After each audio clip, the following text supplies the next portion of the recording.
Welcome back to Good Girls Gotta Heal, the podcast where we learn to release the weight of childhood trauma and step into our most authentic selves.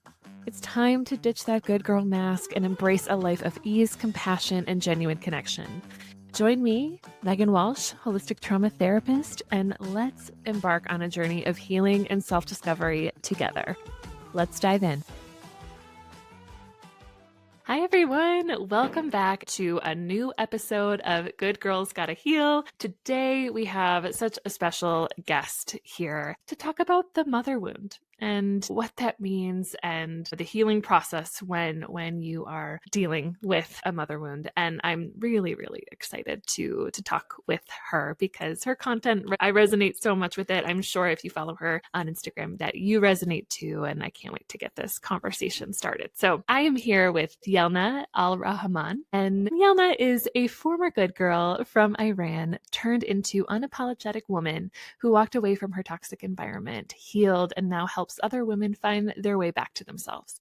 She is a certified psychotherapist and coach with over 6 years of experience. She specializes in internal family systems, emotion-focused therapy, and holistic health care. So, Yelna, welcome. Thank you so much for being here. So much. Thank you for having me, and thanks for that really great introduction. Yeah, I'm all about healing and recovering from good girl and overcoming all its baggage that comes with the effects of it. And I specialize in particularly the relationship that we've had with our mothers, which we call it the mother wound. Yeah. Yeah. And I think everybody will resonate with this so deeply because it's such a fundamental, right? Developmentally fundamental relationship, and one that when there is a wound there, when there is rupture without repair, really can stay with us and impact us so deeply in our lives. And so I am wondering if you'd feel comfortable sharing a bit of your story. Because in your bio, we hear that you've gone through this, you've done the healing work. Obviously, you're a clinician supporting women to do this work. But I would love for our listeners to get to know a little bit more about you. Yeah, sure, of course. Me, like many women out there, I didn't know anything about mother wound. I didn't know anything about the good girl conditioning that I had for such a long time. I would say in my late 20s, maybe it started sparkling some things that, like I'm noticing patterns that I'm not sure where they're coming from. And I never ever questioned my mother because that's like such a taboo, especially coming from my culture. I come from Middle East. I'm part Iranian from my mother's side and Bengali from my father's side. Both of my culture deeply, deeply are rooted in hierarchy of family system where you do not raise your voice, you do not question your parents' parenting, you do not disrespect, right? So that conditioning was something that I lived with for such a long time. To notice that, okay, but some of my patterns must have come from somewhere. Like you have to go into the root cause of the problem. And so that's where my journey started off, unlayering and going back. And so I had to grieve a lot of my childhood experiences. I grew up with, like I said, multicultural background. My mom and dad didn't even speak each other's language. So I had to be the translator in between them. Right. I was a single child and I was my mother's good girl. Usually, I always referred myself as her little doll. She would just carry me and take me with her whenever she wanted to take a break from her marriage, whenever she wanted to, just go and disappear, or I don't know, I was just like a toy for her that she would just take me away from the family that I was supposed to be in with from my father. And she was also very enmeshed, like with me, like it was a relationship Yeah, that was very codependent. She made sure. me to be very dependent on her so that she could be dependent on me as well, to the point that Mhm. at one I from like years and years I thought my relationship with my mom is this super deeply friendship that it could never be ruptured. It's something that is so deep. We are soulmates to that point. Just now I know as a psychotherapist that is not healthy. You're not your mom's friend, you're your mom's daughter. Yeah, that enmeshment, that codependency with my mother lasted until age of 10, until she became sick. She got cancer. And from age of 10 to 14, I had to become her main caregiver. I mean, naturally, with the relationship that we had and the closeness and the reliance that she had on me. So I had to become her caregiver, go with her to chemotherapy, care for her after chemotherapy, nurture her, take care of her physically, all of that. Emotionally, mainly emotionally. And she passed away when I was 14. So from 14 to my 20s, I just went along surviving, trying to just go through life, not knowing really how much that just that 14 years of my life impacted me, my Yeah. personality, my other relationships, everything, every other aspect of my life. Until, like I said, I start unlayering and just pointing out the things that were wrong. Sure, which is so hard to do, especially when you are grieving her. And I'm so sorry. I'm so sorry. Oh, I'm like thinking of 14-year-old you and just how devastating that had to be. Truly. Yeah, it has. It has been devastating. It has been a long grief. At the same time, I also felt relieved in a way. Mm, I okay. felt the burden, the pressure, the responsibilities were taken Yeah. away and I Yeah. breathed. So it was Huh? very complex. Like in my page, when I talk about other women and their complex relationship with their moms, it's very interesting that a lot of other women who still are in relationship with their mothers had a very similar experiences with me who I did not have a mother present in my life. So that is where Yeah. I think my work is very significant Of course. Yeah. because Absolutely. if the same experiences are similar, whether you had the mother or not had the mother, that tells us a lot about the mother wound.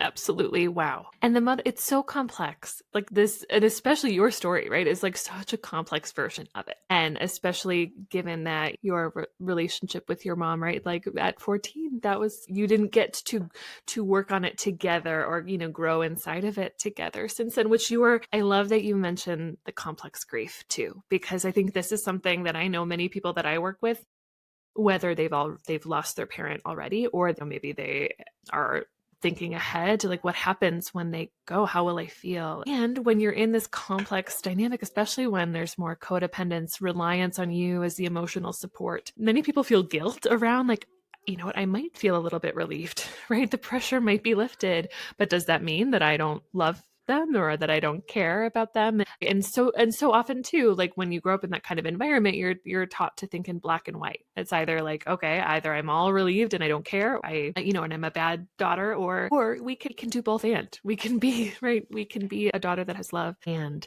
you can feel relief and grief for losing your mom, but also grief for that younger version of you who didn't get to develop right your own individual sense of self because you were kind of, yeah, that vision of you as like a toy, or like, right, that you never got to step into who you are as an individual because you had to be there to meet her needs, which is so much. Wow.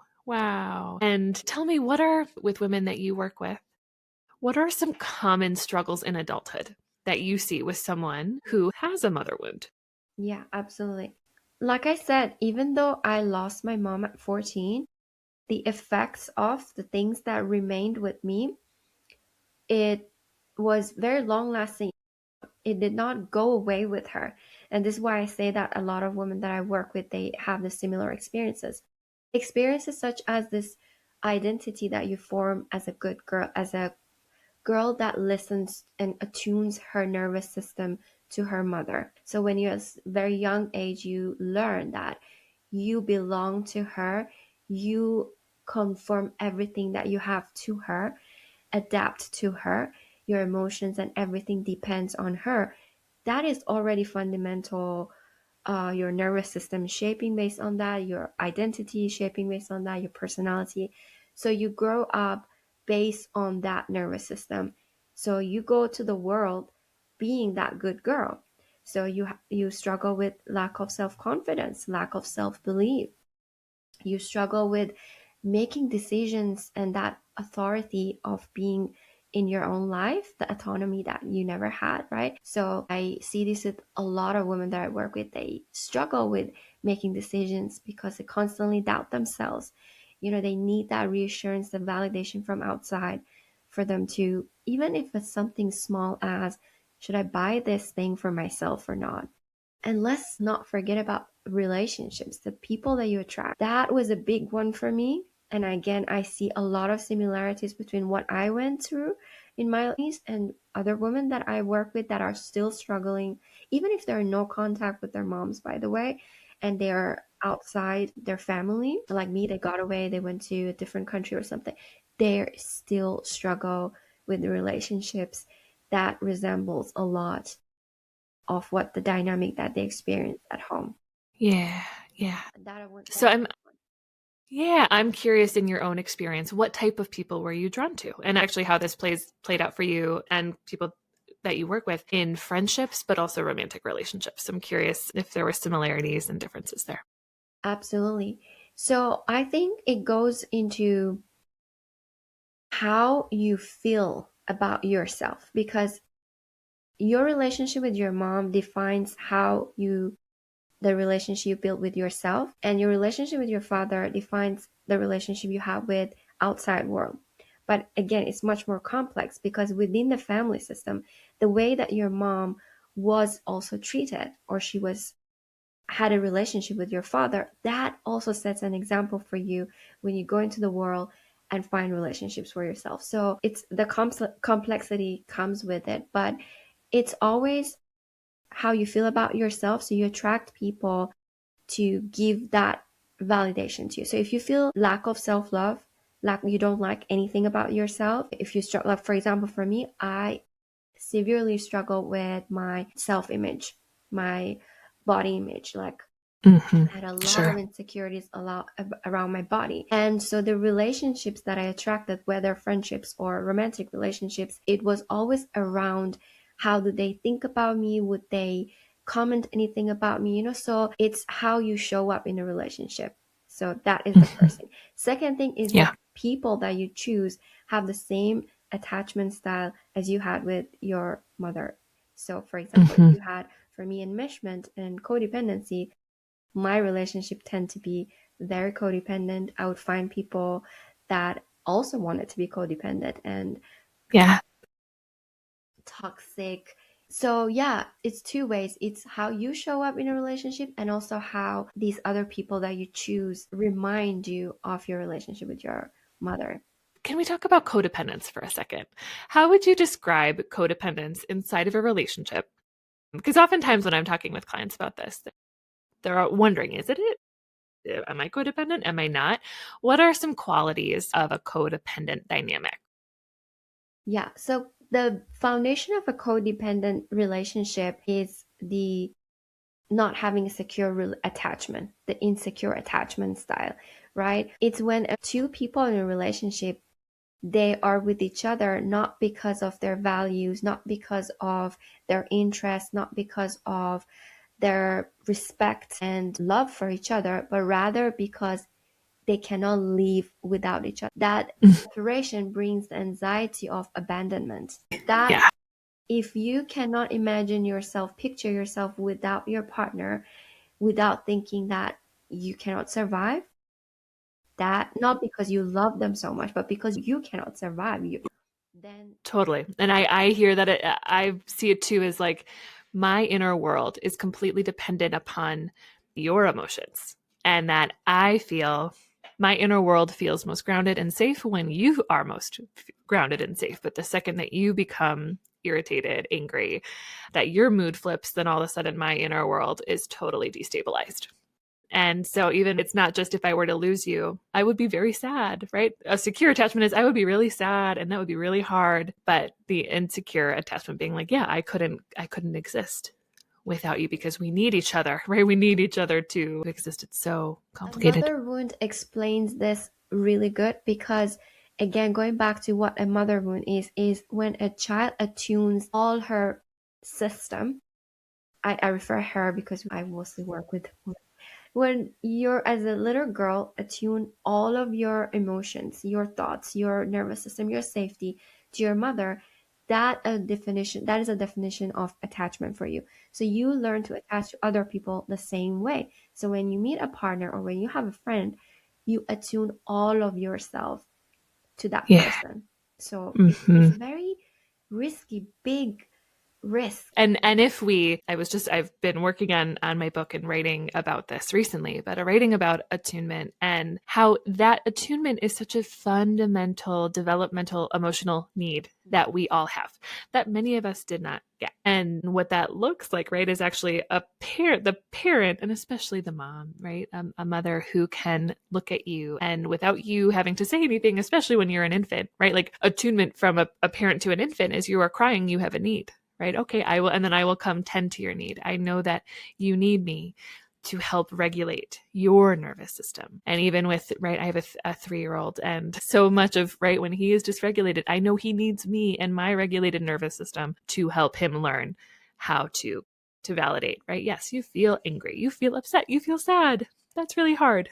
And let's hug, let's take deep breaths, let's be silly, whatever we have to do to regulate. And so the absence of that, and I think right now we're at such a fundamental time in our culture, just as a whole society, where the conversation around emotional attunement in childhood is forefront in parenting. So now all of us, right, in adulthood are re-examining our own childhoods and seeing the lack of that, and how when you had to be the one to attune to the parent again in order to feel most safe, because that is your most fundamental need as a child, is to feel safely connected to your parents. So of course you were going to attune to them, especially if their emotion was not regulated often, or if they were easily dysregulated. You were going to learn, I need to be good, I need to be the good girl to make sure maybe I can have some control over keeping you regulated, when it was never your job, right? It was never any of our jobs to Yeah. do.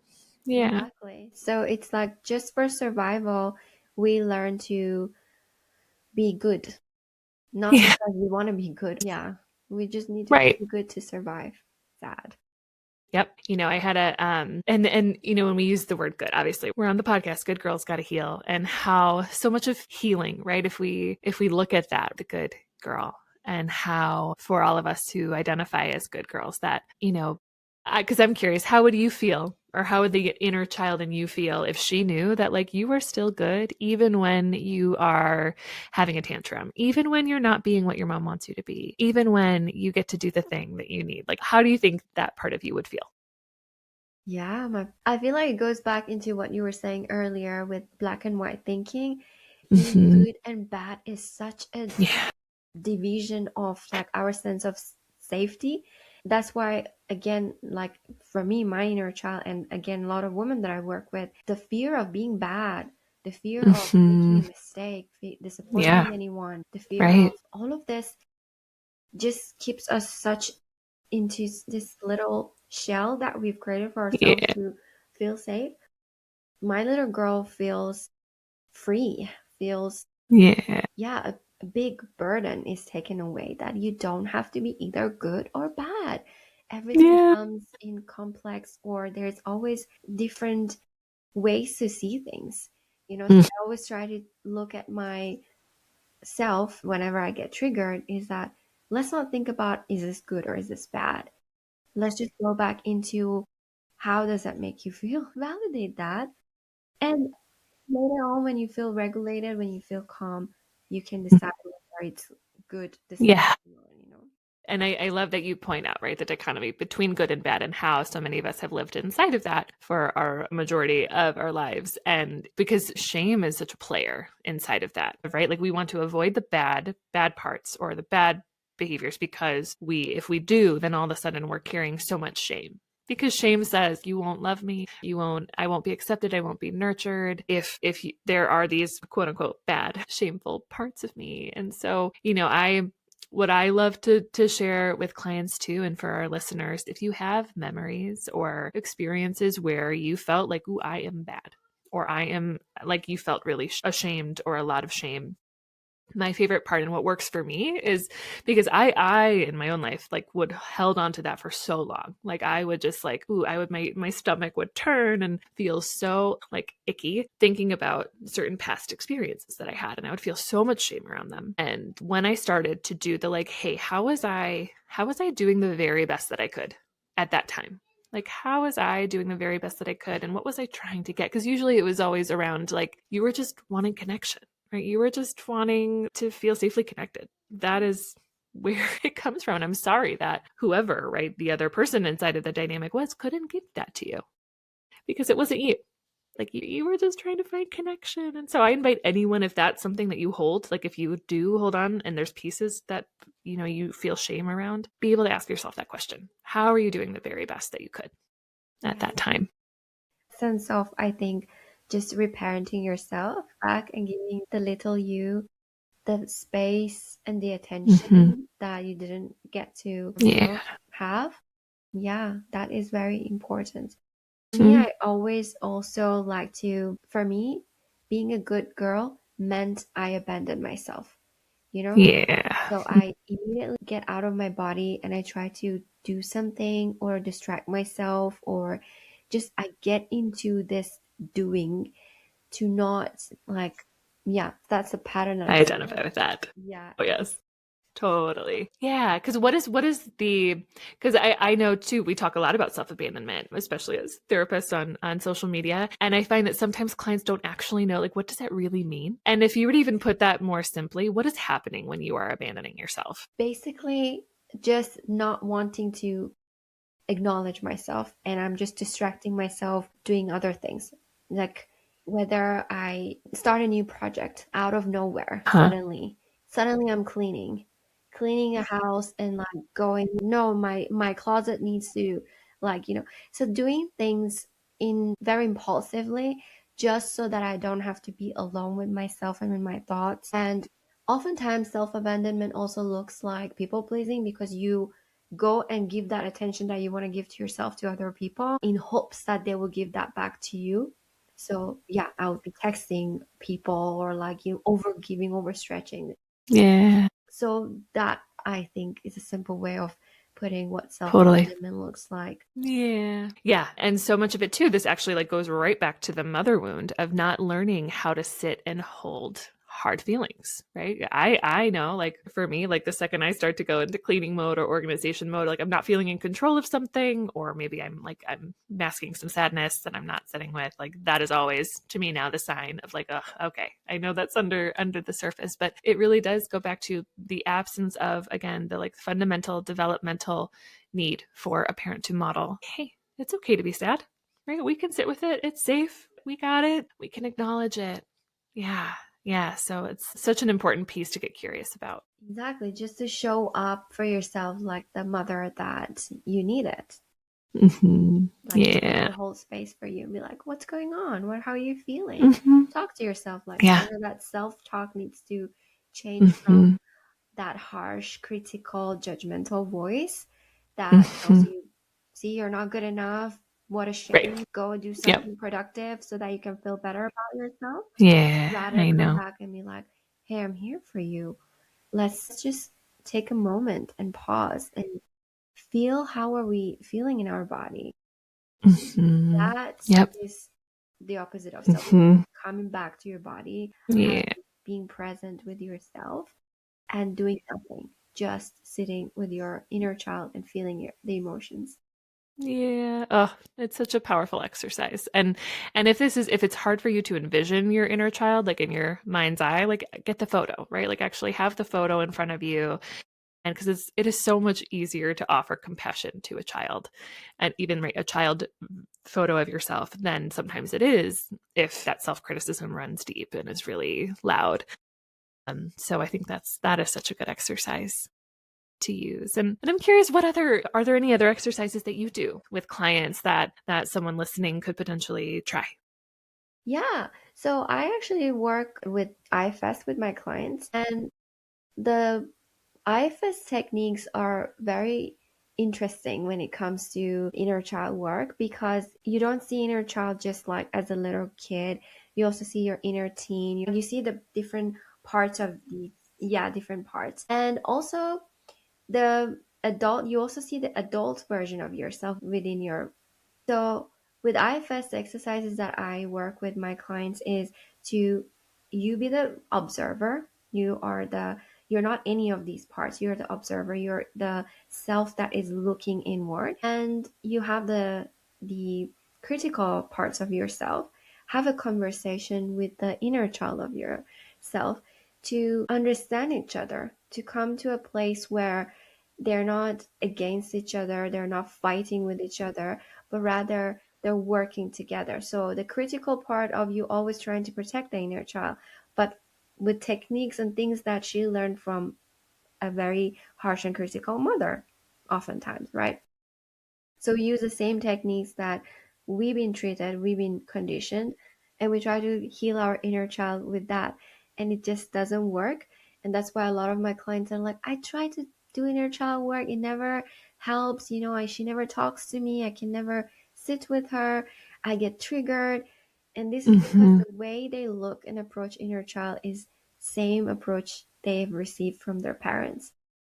So one of the Mm-hmm. exercises Right. that I do is to not look at it as parent daughter, but just two like classmates or two people who are living in the same space, to just sit down and discuss their feelings openly without judgment, their concerns, their needs, because the inner child needs are very different than the parts that are critical. The critical parts needs are to not feel shame, not be blamed, all that. Whereas this the inner child wants to feel safe, like mostly Yeah. it's safety, it's love, it's acceptance. And I find that exercise very useful when I practice it with my. I also have worked on a journal for, Mm-hmm. yeah, essentially I created for my clients, but then I was like, why not? Let me just publish Yeah. it for everyone to Share see. it. Right. Yeah. Oh, that's wonderful. And so these exercises in these journals are like you're meeting someone for the first time. So it Mm-hmm. starts with just visualization of how do you think they will look? What are some of the questions you would ask from someone that you never met before? What is some of the things you would tell them? So it's like a gradual from not knowing your inner child to deeper exercises where you share. Mm-hmm. Yeah. Yeah. I love that. Well, I hope you will share that link with us so we can share it in the show notes for everybody to be able to access and use, because it's so helpful. Because I know that yeah, this inner child work can feel so abstract if like you're first learning about it, right? Of like, what? Like I don't like this part of me has already happened. But no, right? This part of you lives within you, and it especially lives inside of your relationships. And so it is so important to go back to meet her where she is, to talk to her with compassion, to give her what she needed, especially all of that early emotional development and attunement that perhaps she did not get. That is what reparenting is, right? It's giving, like, you are the one now attuning to that younger version of you. And of course, and sometimes it is hard just to do yourself initially, and that's why, being in therapy, right? Having a therapist who models that for you, or just being in relationship to someone who models that for you, models that attunement where you can relationally experience it and be like, oh, okay, this is what this feels like. Because we have to embody something before we kind of know how to do it. And so it can be, yeah, so powerful to begin that journey. I love the word that you use, the word embodiment, because I also mix that a lot with my work, because I think a lot of healing mother wound is hand in hand with your feminine embodiment, because to become that mother figure that you needed, Yeah. caring, Yeah. nurturing, loving, accepting. And a lot of times we've never had role models Mm-hmm. to see how it is. But Sure. being in so my work is also in group. When women come Mm-hmm. together, I don't know, something magical happens Yeah. when women come together. Just So true. yeah, like you tap into that femininity and that womanhood that helps you to become that version. It's so true. So true. There's nothing better than a group of women coming together to just genuinely attune and support and celebrate one another. There's nothing better. Truly. Oh, it's so powerful. I wonder anything else that you want to share with our audience around healing the mother wound. I know we've actually covered a lot of how to step into it, but anything else that we've left out? I think one part that I specifically wanted to mention, because I don't see Mm-hmm. anyone talking about this a lot, is Mm-hmm. how mother wound shows up in our work, especially for a woman. It, especially for me, like when I see women that are entrepreneurs, they want to have their own businesses, they want to create something, but there's so much holding them back. There's so much feeling stuck in that is Mm-hmm. related to mother wound. Mm-hmm. For me, myself personally, I had to heal a lot of again and again. My Yes. mother when healing chunks of, okay, this part was for my relationships. Okay, now I'm healed. I go back and then a couple of years later, wait, I missed this part. So for me, it showed up a lot in my work, the way I show up to the world, the fear of being seen mainly, the fear of being seen, the fear of being judged, the fear of not belonging. These are the parts that also are related to the mother wound. So true. So true. I think that's such a good point because work, I mean, work is really like such a place that is primed for all of your inner child wounds to come to the surface because of the inherent power dynamics at play. Like there's an authority figure and where your well-being, your job, your income depends on their approval. And oof, it brings up so much. And this is such a good point that I feel like we'll need a whole nother episode on to talk about because it's so true and it's so key. So really great point. Thank you for naming that. And please tell everybody how can they work with you? What do you offer? Yeah, so currently I am beginning off my January intake for Self Love Mastery. It's a container for women coming together, like I said, to Mhm. work and heal their mother wound together. It's a group coaching Love it. program. And so, yeah, the doors are open now, and I have a form for people to sign up and just to see if this is a good fit for them. Uh-huh. And I also have the one-on-one work for whoever is interested to just work one-on-one with me. Mhm. And then I also have my journal currently that I'm Yeah. just like very cheap price. Yeah. Yeah. I love it. Okay. Well, we will link all of your links, your website, Yeah, I'll put Instagram, this on journal, my all of that. website. Yeah, to my To my dear self. Oh, I love that. I love your handle to my dear self. Like that already, right? Is like it's such a lens of compassion and connection to all those younger parts of you. So it's so beautiful. Yelna, I'm so happy to have you here. Thank you so much for being here. Thank you for having me. I really enjoyed the Yes. conversation. Me And too. yeah, We'll have to have you back. yeah. Thank you so much for listening to another episode of Good Girls Gotta Heal. I am so grateful to have you in this community. Be sure to subscribe, rate, and review. That helps us out greatly. And we'll see you next time.